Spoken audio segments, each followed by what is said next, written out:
रज़ा library अपने collection ही की वजह से दुनिया भर में मशहूर है और इसके रख रखाव के लिए गवर्नमेंट ऑफ इंडिया पूरी कोशिश करती है। इसका एक बोर्ड है, उस बोर्ड के चेयरमैन जो होते हैं वो गवर्नर होते हैं और बोर्ड के माध्यम से ही इसका बजट पास होता है और मिनिस्ट्री जो है इसका बजट अलॉट करती है।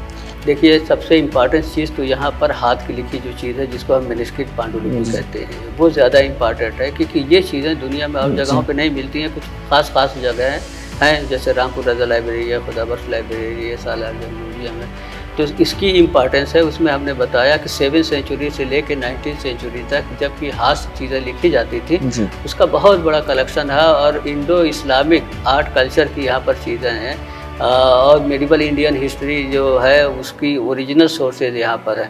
लेकिन अगर आप देखें, हम छपी किताबों को जो 70,000 बता रहे हैं, उस छपी किताबों में तकरीबन 10,000 से ज़्यादा ऐसी किताबें हैं जो 100 साल पुरानी हैं और पहला एडिशन यहाँ पर है, जैसे गालिब के दीवान का पहला एडिशन यहाँ पर है छपा हुआ।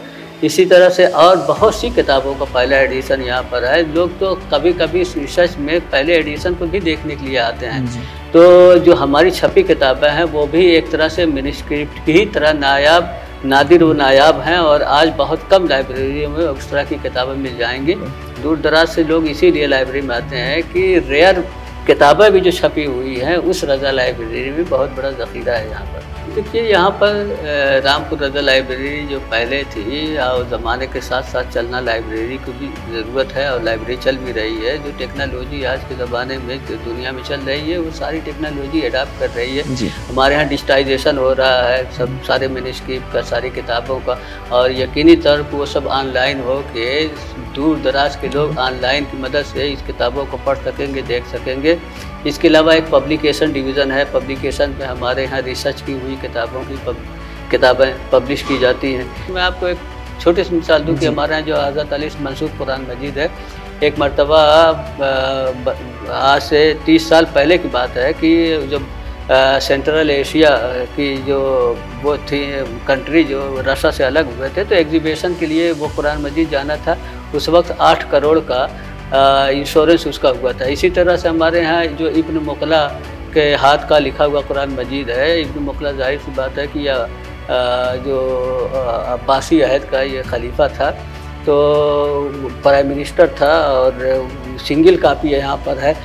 तो बताते हैं कि किसी ज़माने में वहाँ से एक डेलीगेट आया था, उसने कहा कि साहब ये हमारे जब नवाब साहब का जब कोई प्राइवेट कलेक्शन था उस वक्त नवाब साहब दे सकते थे। उन्होंने कहा कि साहब अगर ये आप हमें डोनेट कर दें क्योंकि हमारे कल्चर की चीज़ है तो हम इसको आपको इतना पैसा, इतना डॉलर, इतना मतलब दे देंगे कि कभी आपको इस स्टेट को मतलब पैसा लेने की ज़रूरत नहीं पड़ेगी। तो आप एक एक आइटम को देख लीजिए। हमारे यहाँ एक मैं इसका गवाह हूँ कि हमारे यहाँ एक मुग़ल पेंटिंग में अकबर एल्बम कहा जाता है जो 16 पेज का है और अभी जर्मनी में 2015-16 में इसकी एग्जीबिशन गई थी तो 1 करोड़ 60 लाख रुपए का वो 16 पेज का सिर्फ पेंटिंग थी, उसका इंश्योरेंस हुआ था।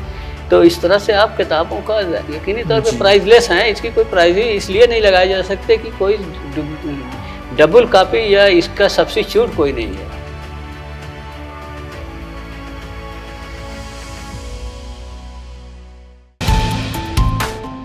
जो है आपके आसपास, आपके शहर का खास, वो दिखाएगा आपको DNN 24, आपका अपना डिजिटल न्यूज नेटवर्क। तो फिर कीजिए लाइक, सब्सक्राइब और फॉलो।